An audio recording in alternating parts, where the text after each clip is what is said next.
This is the pre-application information session for the FY2023 OVW Enhanced Training and Services to End Abuse in Later Life program. Next slide. My name is Janice Green, and I manage the Abuse in Later Life program. The Abuse in Later Life program solicitation was posted on or before January 11th, 2023. The purpose of this call is to provide information regarding the Abuse in Later Life program solicitation. I will cover highlights of the solicitation in today's call. However, it is not the intent, nor is there sufficient time to go over every aspect of the solicitation. All applicants are responsible for reading the solicitation and reviewing the contents of all application materials and ensuring that a complete application is submitted. The Abuse in Later program staff cannot provide any feedback to applicants about the quality of the applicant's proposal or provide any information outside of that presented in the solicitation. Abuse in Later Life program staff will be available throughout the period that the solicitation is open to respond to any questions about application requirements. If you have the Abuse in Later Life solicitation in front of you, today's call will generally follow the order of topics as listed in the solicitation. Applications are submitted through a two-step process. The deadline for application submissions in grants.gov is February 28th, 2023 at 9 p.m. Eastern.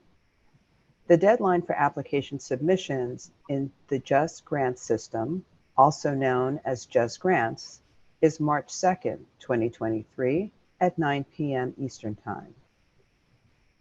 Next slide. The Abuse in Later Life program is authorized by 34 U.S.C. Section 12421.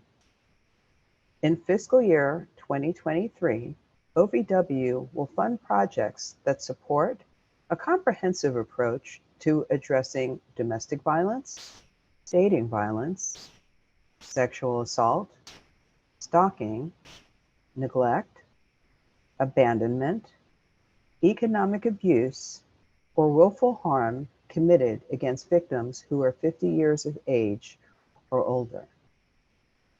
Next. Applicants must address the four following mandatory purpose areas. First, provide training programs to assist law enforcement agencies, prosecutors, agencies of states or units of local government, population-specific organizations, victim service providers, victim advocates, or relevant officers in federal, tribal, state, territorial, and local courts in recognizing and addressing instances of abuse in later life. Second, provide or enhance services for victims of abuse in later life.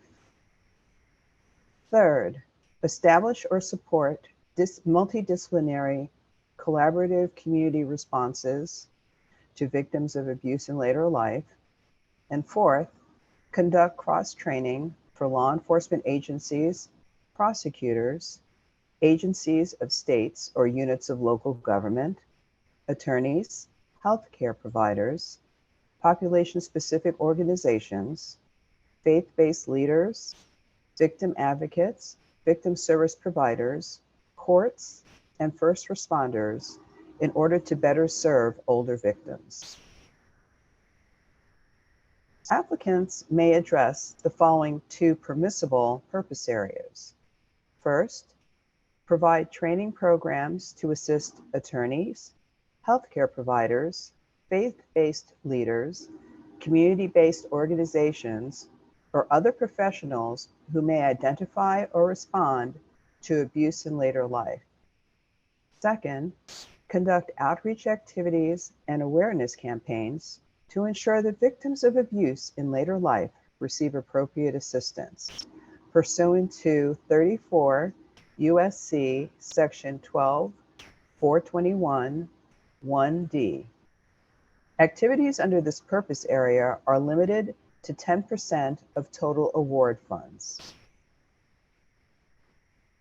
The Abuse and Later Life Program statute requires that priority be given to proposals providing services to culturally specific and underserved populations. Applications proposing to meaningfully increase access to OVW programming for these populations will be given special consideration. Next slide. In FY 2023, OVW has 5 programmatic priorities. The Abuse and Later Life program will address 1, improve outreach, services, civil and criminal justice responses, prevention and support for survivors of sexual assault, domestic violence, dating violence, and stalking from underserved communities, particularly LGBTQ and immigrant communities. Special consideration will be given to projects submitted by population-specific organizations as applicants. On page 7, the solicitation lists specific activities outside the scope of the Abuse and Later Life program that will not be supported by program funding. Applications that propose activities deemed to be substantially out of scope may receive a deduction in points during the review process or may be eliminated from consideration entirely. Funding levels under this program for FY 2023 are as follows: $400,000 for projects with a service area population of up to 400,000 people, $600,000 for projects with service population of 400,001 to 700,000 people, $750,000 for projects with a service area population of 701,000 people and above, and $750,000 for statewide projects, regardless of the service area population. The award period is 48 months for new applicants. Budgets must reflect a 48-month period of project activity. A minimum of 25% of the proposed budget funds must be allocated for outreach and direct services for older victims. The award period is 36 months for continuation applicants. Budgets must reflect a 36-month period of project activity. A minimum of 33% of the proposed budget funds for outreach and direct services must be set aside. Generally, the award period for this program will begin on October 1st, 2023. In 2023, new applicants are those who have never received funding under the Abuse and Later Life program or whose previous funding expired on or before February 28, 2022. Continuation applicants are those that have an existing or recently closed award under the Abuse and Later Life program after February 28, 2022. Please note that recipients of the FY 2021 or 2022 award, next slide, under the Abuse and Later Life program are not eligible to apply as the lead applicant or as a partner or subrecipient on an FY 2023 proposal. Likewise, an organization that is a partner or subrecipient on an FY 2021 or FY 2022 award is not eligible to apply as lead applicant or as a partner or subpartner on an FY 2023 proposal. Next slide.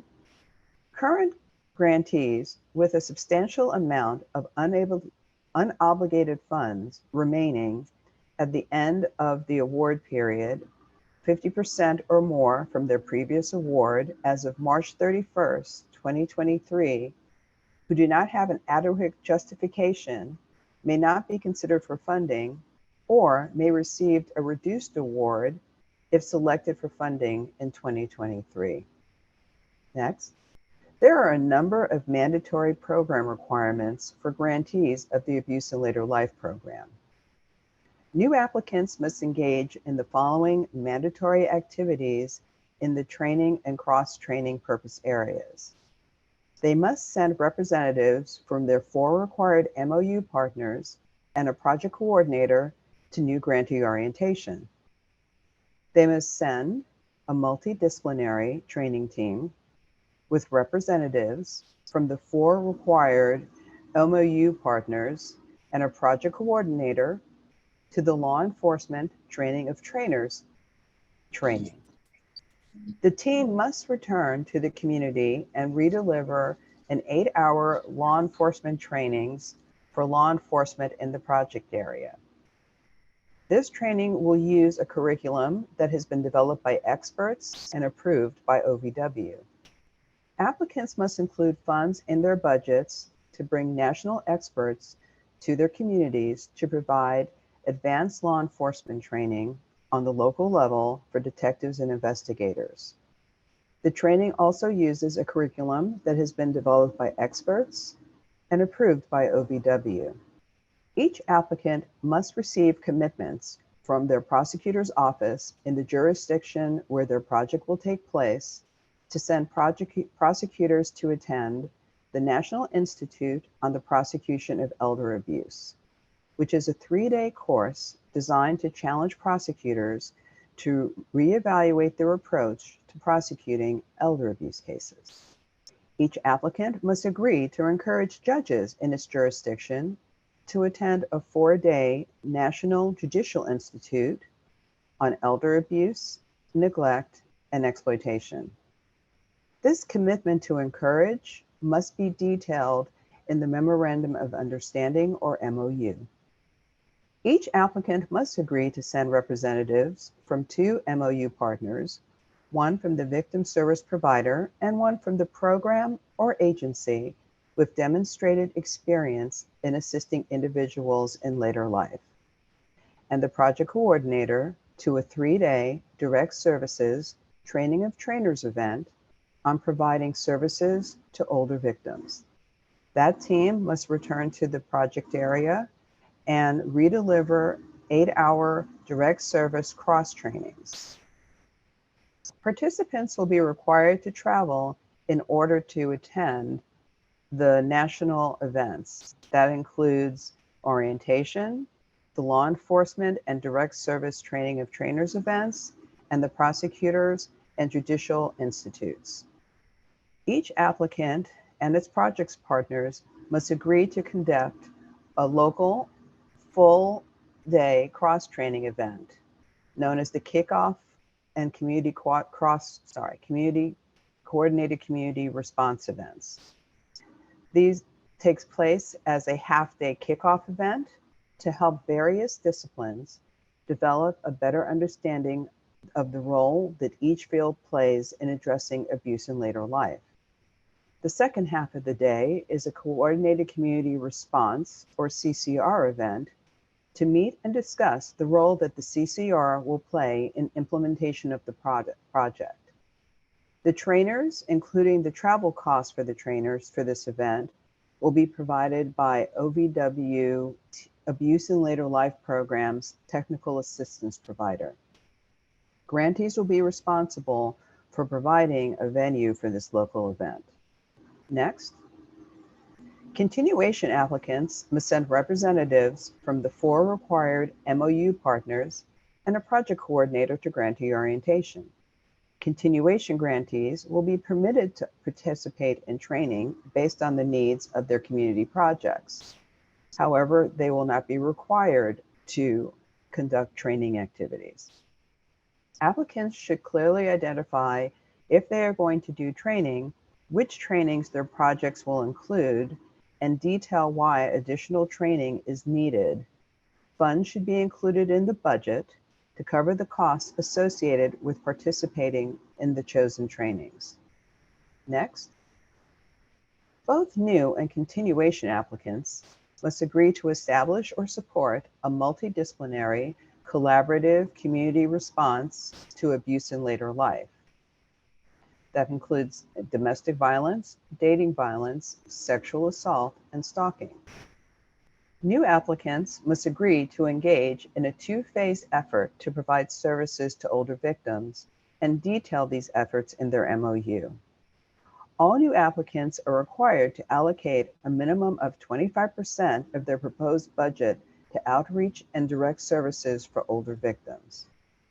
During the planning phase, grantees will work with OVW and the Abuse and Later Program technical assistance providers to establish the groundwork for developing or enhancing outreach and services for older victims. This planning phase will be for 12 months. Next, upon successfully completing the planning phase and upon receipt of OVW's approval of the strategic plan for outreach and service delivery, grantees will begin the implementation phase for the delivery of services to older victims. Funds included in the budget for the implementation phase will be on hold through a special condition in the grant. Grantees will not be able to access these funds until OVW has determined that the grantee has successfully completed the planning phase, that the proposed use of funds addresses the needs of older victims as identified during the planning phase, and that the grantee has an acceptable strategic plan in place. Next, continuation applicants must agree to provide outreach and services for older individuals. All continuation applicants are required to allocate a minimum of 33% of their proposed budget to fund outreach and direct services for older victims. Continuation grantees will be required to conduct a critical assessment to re-examine the outreach and services that were funded under their initial Abuse in Later Life Award in order to ensure that they continue to meet the needs of older victims and address challenges in service provision that occurred with their previous project. This review will take place during the first 6 months of their project. Next, the list of eligible applicants for this program can be found in the solicitation starting on page 14. Eligible applicants for this program are states, units of local government, for example, cities, counties, towns, villages and parishes, tribal governments or tribal organizations, population-specific organizations, victim service providers with demonstrated experience in addressing domestic violence, dating violence, sexual assault and stalking, and state, tribal, or territorial domestic violence or sexual assault coalitions. Next, non-eligible entities generally include, but are not limited to, police departments, pretrial service agencies, district or city's attorney's offices, sheriff's departments, probation and parole departments, and universities. These agencies or organizations are not eligible to apply directly for funding, but may assume responsibility for the development and implementation of the project. They may have their state, tribal government, or unit of local government apply as the lead applicant. Next. Each applicant must demonstrate that it is part of a multidisciplinary partnership. This requirement for the partnership must include at a minimum the following 4 required partners: at least 1 law enforcement agency, 1 prosecutor's office, 1 victim service provider, and 1 nonprofit program or government agency with demonstrated experience in assisting individuals later in life. This required partnership must be detailed in a Memorandum of Understanding, also known as an MOU, which is signed by the authorized representative of, at a minimum, the 4 required partners, Applications that do not meet this requirement will not be eligible for abuse in later life program funding and will be removed from consideration. OVW will consider only one application per organization for the same service area. In addition, if an applicant submits multiple versions of the same application, OVW will only review the most recent system-validated version submitted before the deadline. Program narratives from new applicants may not exceed 20 pages. Program narratives from continuation applicants may not exceed 25 pages. Applications must be double-spaced. Charts may be single-spaced. Applications must be on 8.5 by 11-inch paper with 1-inch margins using type no smaller than 12 point Times New Roman font and include page numbers. Points may be deducted for applications that do not adhere to these requirements. Applications must demonstrate that the program eligibility requirements have been met. Applications must include the project narrative, the budget detailed worksheet and narrative, a memorandum of understanding or MOU, and if applicable, letters of commitment. OVW will not contact applicants for any of these items if they are missing. Applications that do not include all of these documents will be considered substantially incomplete and will not be considered for funding. Please see the solicitation starting on page 19 for more on the specific information that must be included in each section of the application. Next. In addition, the proposal abstract, which is to be entered into a text box in Just Grants, is required but will not be scored. It is used, however, throughout the review process. Next. All new applicants and continuation applicants proposing to provide training must submit an MOU and letters of commitment. Continuation applicants that are not proposing to provide training only need to submit an MOU. Next. The MOU must clearly identify each of the 4 required MOU partners, consisting of at least 1 law enforcement agency, 1 prosecutor's office, 1 victim service provider, and 1 nonprofit program or government agency with demonstrated experience in assisting individuals in later life. Next, the victim service provider, who is the MOU partner, must provide services to victims of sexual assault, domestic violence, dating violence, or stalking as one of its primary purposes.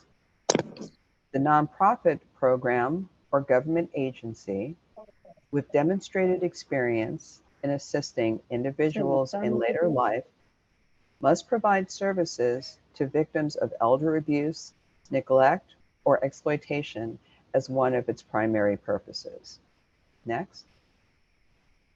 All new applicants must submit letters of commitment from each agency and organization, including their MOU partners, who are committing to sending personnel to the following: the local 1-day law enforcement training, the local advanced law enforcement training, the National Prosecutors Institute, and the local direct service training.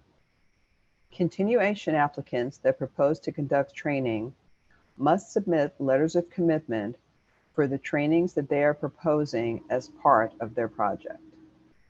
Next. Training is a significant component of the Abuse in Later Life program.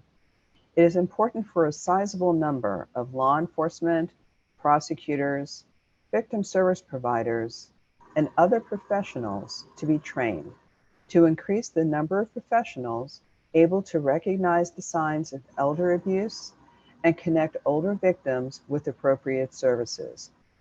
As such, the following will be considered when scoring the application: the number of officers, deputies, detectives, investigators from law enforcement agencies that are being committed to be sent to the local one-day law enforcement training and/or the advanced law enforcement training. The percentage of law enforcement agencies' sworn law enforcement personnel who are committed to attending the one-day law enforcement training and/or the advanced law enforcement training. The number of prosecutors committed to attend the National Prosecutors Institute and the number of individuals from agencies and organizations who provide direct victim services who will be coming to the cross-training. Letters of commitment that do not clearly specify the number of personnel who will attend trainings will not be considered in the review process. Please note, letters of support may not be submitted in lieu of letters of commitment. Pre-award assessments. On the next slides, we're going to focus on aspects of your application that relate to documents that our financial team, the Grants Financial Management Division, reviews. More specifically, we will discuss some items that GFMD has identified from prior year applications that could help with expediting our review process. So for today, we're going to highlight certain aspects of the pre-award risk assessment and provide you with a link to a detailed webinar on how to develop the budget that will be included in your application. First, we'll highlight the items identified in the data requested with the application, which is completed by all applicants in a survey in Just Grants. A list of questions included in the survey appears at the end of the solicitation under the heading Survey Questions. Applicants should click on the survey name, Pre-Award Risk Assessment to assess and complete the survey in Just Grants.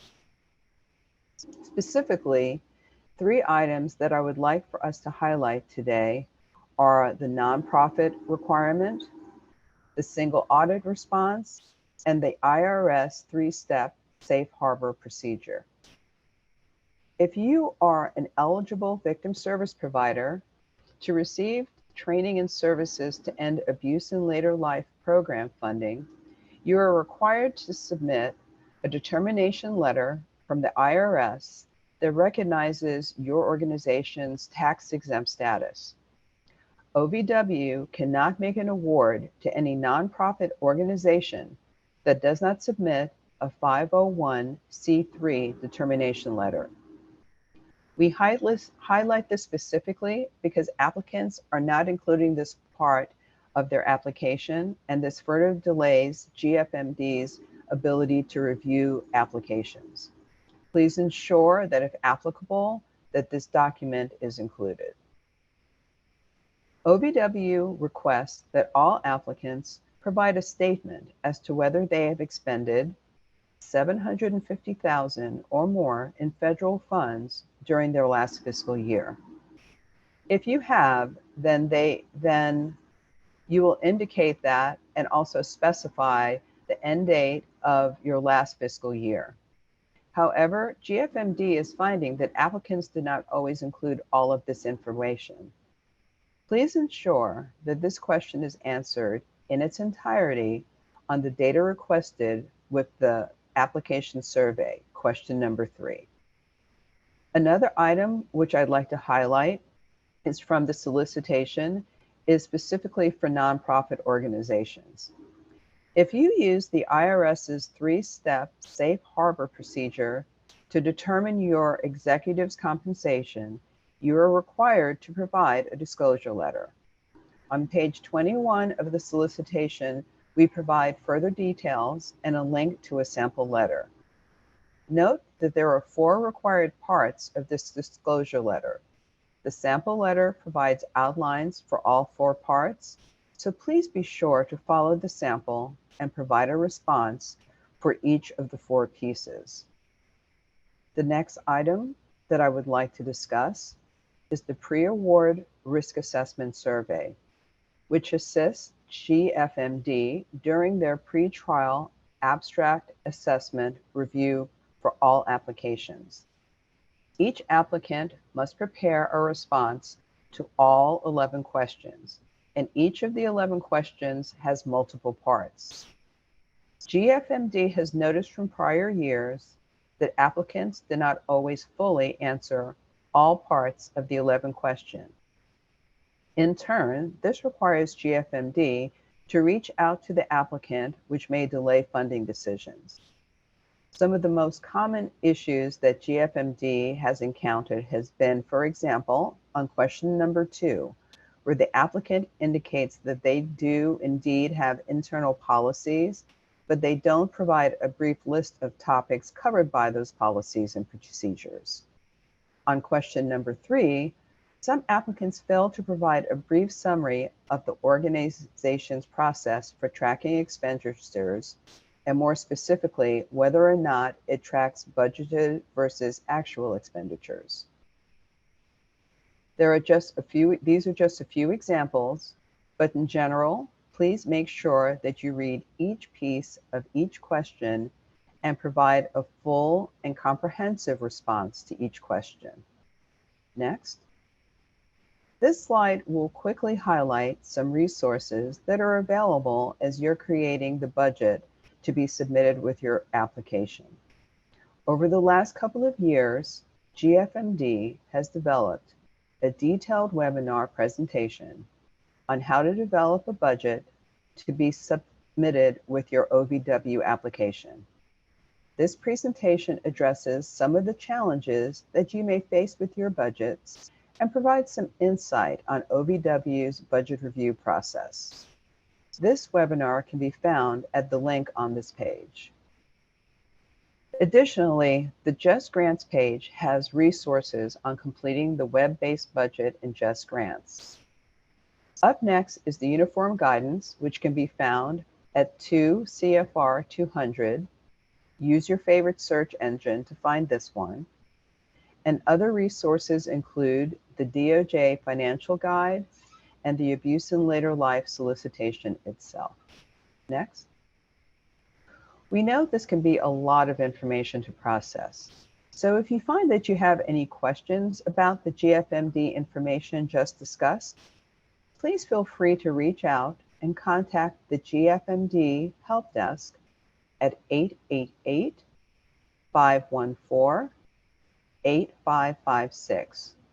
You can also contact them by email at ovw.gfmd@usdoj.gov. Next.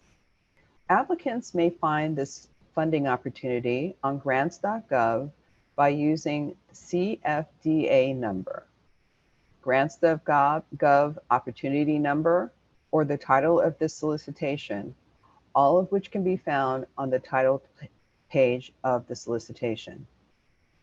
The FY2023 application submission process takes place in 2 steps. Application material will be submitted in both grants.gov and in Just Grants. Some hints as you prepare to submit your application. Please read the solicitation carefully to understand all of the steps required to submit an application and give yourself sufficient time to complete those steps. Some steps, such as obtaining a Data Universal Number System, or DUNS number, or registering with the System for Award Management, SAM, or grants.gov, may take several days to complete. We recommend applicants begin these procedures as soon as possible, but no later than the dates that are listed in the solicitation. Next. Applicants must complete an application for federal assistance, an SF-424, in grants.gov. Read the information to complete the application for federal assistance, SF-424, in the solicitation carefully for all requirements. Applicants must complete and submit the disclosure of lobby activities, SF-LLL, in grants.gov. After submitting these forms, the applicant will receive an email notification from Just Grants to complete the rest of the application in the Just Grants system. If the applicant is a new user in Just Grants, the email will include instructions for how to register with Just Grants. Next. Applicants must submit a proposal abstract with the application. The proposal abstract must provide a short summary, no more than 2 double-spaced pages, of the proposed project. The proposal abstract, which is entered into a text box in Just Grants, will not be scored. However, it is used throughout the review process. Next. For the data requested with application, all applicants must complete and submit as an attachment the pre-award risk assessment and the data summary sheet in Just Grants. Please note these documents again are not scored but are used throughout the review process. Next. The summary data sheet must be uploaded as an attachment in Just Grants and should be 1 to 4 pages in length, either single or double spaced. The summary data sheet does not count towards the 20 or 25 page limit for the proposal narrative. Starting on page 22, the solicitation lists the information required to be included on the summary data sheet. Again, this sheet is not scored. The proposal narrative, which is made up of 3 sections: proposal, purpose of the proposal, what will be done, and who will implement the project, will all be uploaded as attachments. The budget worksheet and budget narrative will be completed in a web-based form. The MOU and the letter of commitment will be uploaded as attachments.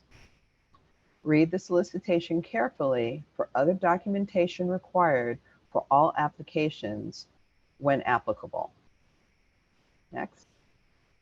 Applicants must comply with applicable federal civil rights laws, which, among other things, prohibit recipients from discriminating on the basis of national origin and disability. Applicants must include funds or other resources in their budget to ensure access for individuals with disability, deaf or hard of hearing individuals, and persons with limited English proficiency. The application deadline for grants.gov is February 28, 2023 at 9 p.m. Eastern Time. The application deadline for Just Grants is March 2nd, 2023 at 9 p.m. Eastern Time. Carefully review the How to Apply section starting on page 38 for the required deadlines and OVW policy on late submissions. Submitting the application components at least 48 hours before the deadline, both for grants.gov or Just Grants as applicable, will enable applicants to receive notice of a failed submission and provide an opportunity to correct the error before the application deadline. As you work on completing your application, please keep in mind the following common errors applicants make when submitting their application. Some applicants simply fail to answer the questions asked in the solicitation. OVW receives applications from entities that are not eligible or that fail to have the 4 required MOU partners. Given that completing and submitting an application requires a great deal of time and effort, please carefully read the eligibility requirements found on pages 14 through 16 and partnership requirements on pages 16 and 17. OVW also receives applications that are substantially incomplete and therefore removed from funding consideration. Please consult page 19 for the list of documents that must be submitted and see page 45 for an application checklist to assist with your application process. Additional errors include having the incorrect type of partner. Please note on page 15 that the solicitation states that victim service providers must provide services to victims of sexual assault, domestic violence, dating violence, or stalking as one of its primary purposes. Applicants also make the error of submitting an MOU that is not signed by all 4 MOU partners. If the MOU is not signed by all 4 partners, it will be considered incomplete and will result in the application being found to be substantially incomplete, and it will be removed from consideration for funding. Letters of commitment are sometimes submitted which fail to include the number of people to be trained. As detailed on page 35 of the solicitation, letters of commitment that do not clearly specify the number of personnel who will attend trainings will not be considered during the review process. If anyone has any programmatic questions, please feel free to contact the Abuse in Later Life program regarding the solicitation by emailing ovw@usdoj.gov or calling OVW at 202-307-6026.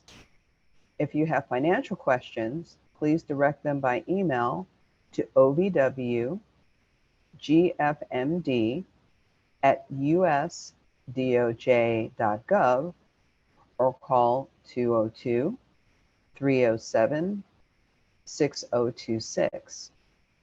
For technical questions about grants.gov, email grants.gov applicant support at support@grants.gov or call 800-518-4726.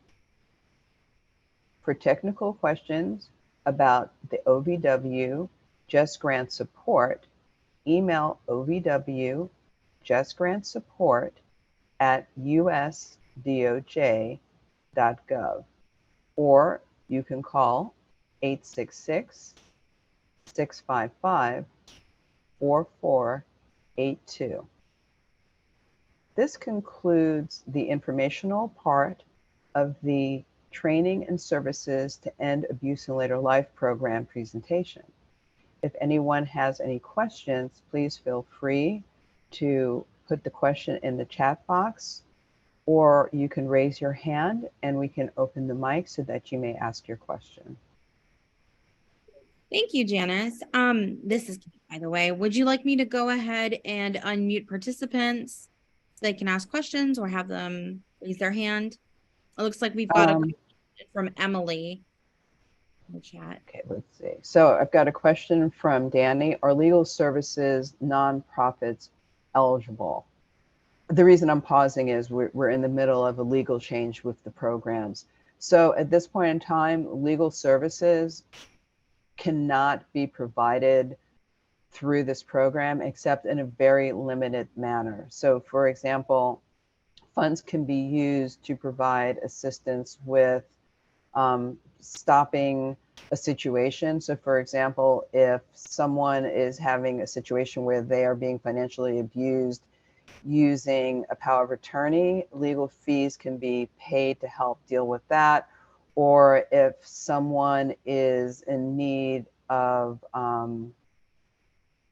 protection order, then funds can be used to do that. But you can't use funds to, say, for example, support a legal services position, because under this program, as of 2023, sorry, I want to think about this for a moment because this is literally interchanged. A legal service organization would not qualify as a victim service provider. And so unless they were a population-specific organization, they would not be eligible to apply as an applicant. Legal services can be provided through this program starting this year. However, there was a limitation on the amount that can be used for legal services. So for example, if you're a grantee that is a new grantee, let's say that your award is for $400,000, at least $100,000 of that has to go to outreach and services. But of that 100,000 for outreach and services, no more than 20% of that can go towards legal services. I'm hoping that answered the question. If not, feel free to drop another question in the chat. Thank you. It looks like we've got a question from Emily Hampton. She's asking, can you please clarify the restriction on providing legal services? The restriction on the program is no more than 20% of the funds for outreach and services can go to legal services. This is a change from last year. In the past, we were not allowed to use any funds to do anything other than the most basic and minimum legal services. As of this year, it has been expanded, but it is still no more than 20% of the funds for outreach and services that are set aside in the budget can be used for legal services. Thank you. And it looks like we've got another question from Amy Cousinow. Hi, we are a mental health agency that provides victim services as one of our many programs. Would we be eligible? In order to apply as a nonprofit, you have to either be a population-specific organization or a domestic violence or sexual assault organization whose primary purpose is addressing domestic violence, sexual assault, stalking, or dating violence. So a mental health organization would not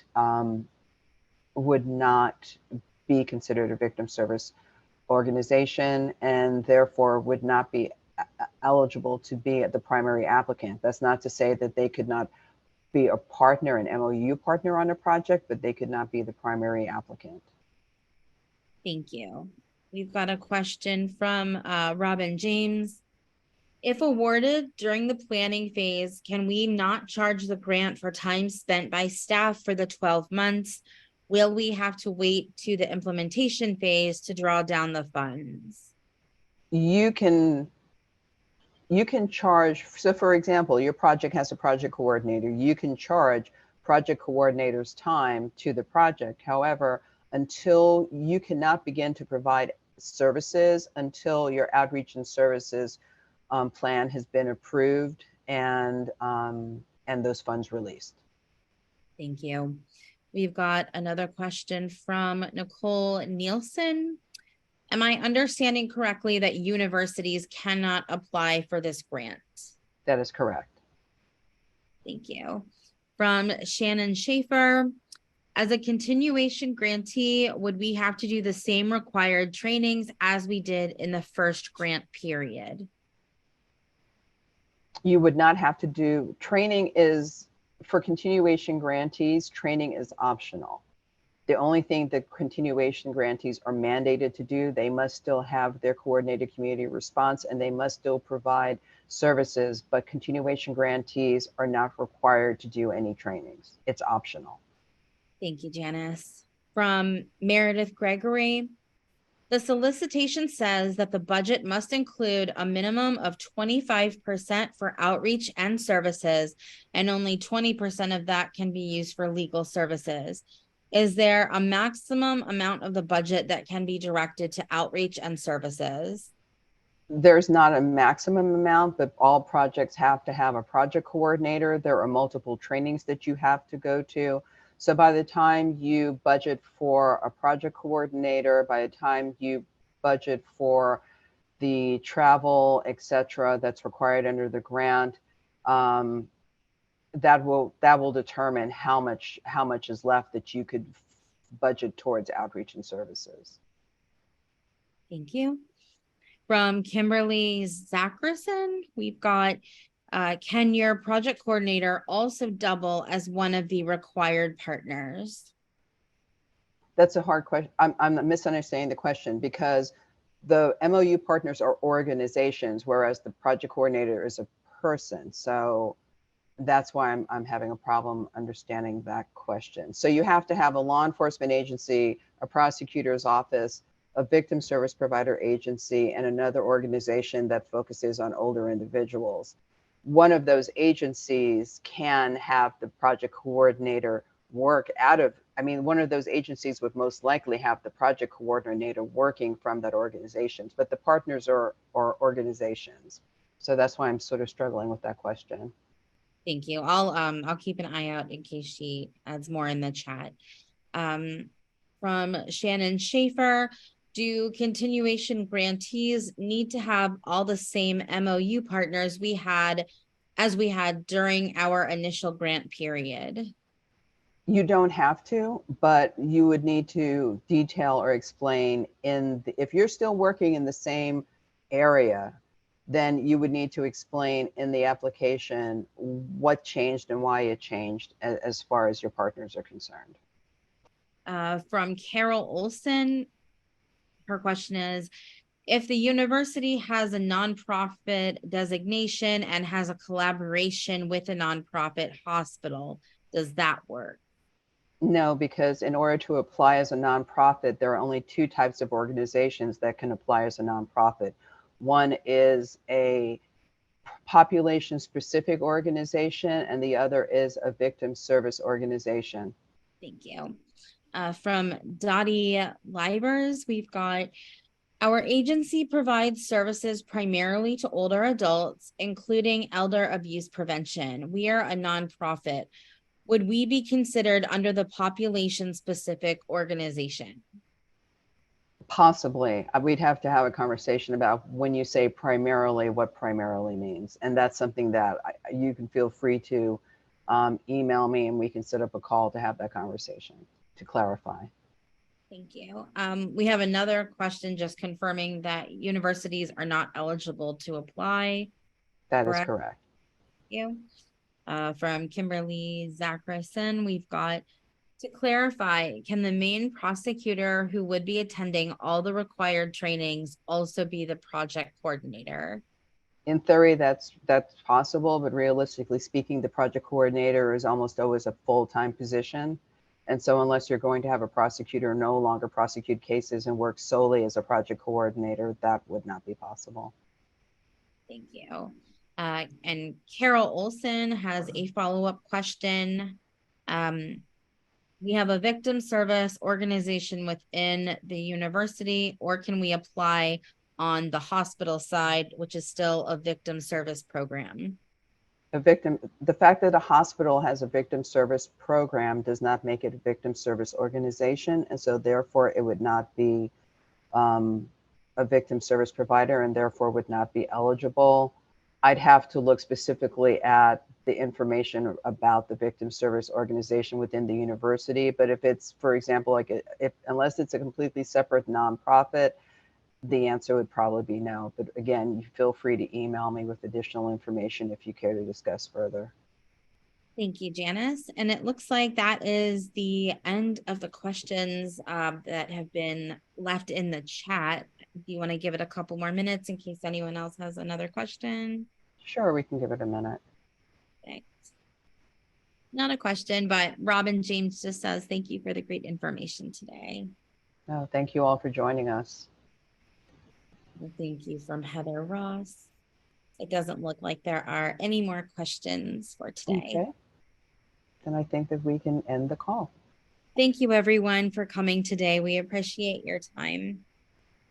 There's a question, and we run I'm not familiar with the acronym for that program. Simply running something for an older people is not sufficient. The only way that you can become eligible based on the age of the people that you serve is if you are coming in as a population specific organization and the population that you serve is older individuals, and just older individuals, not a broad spectrum, not that you do a number of things plus you do this one program.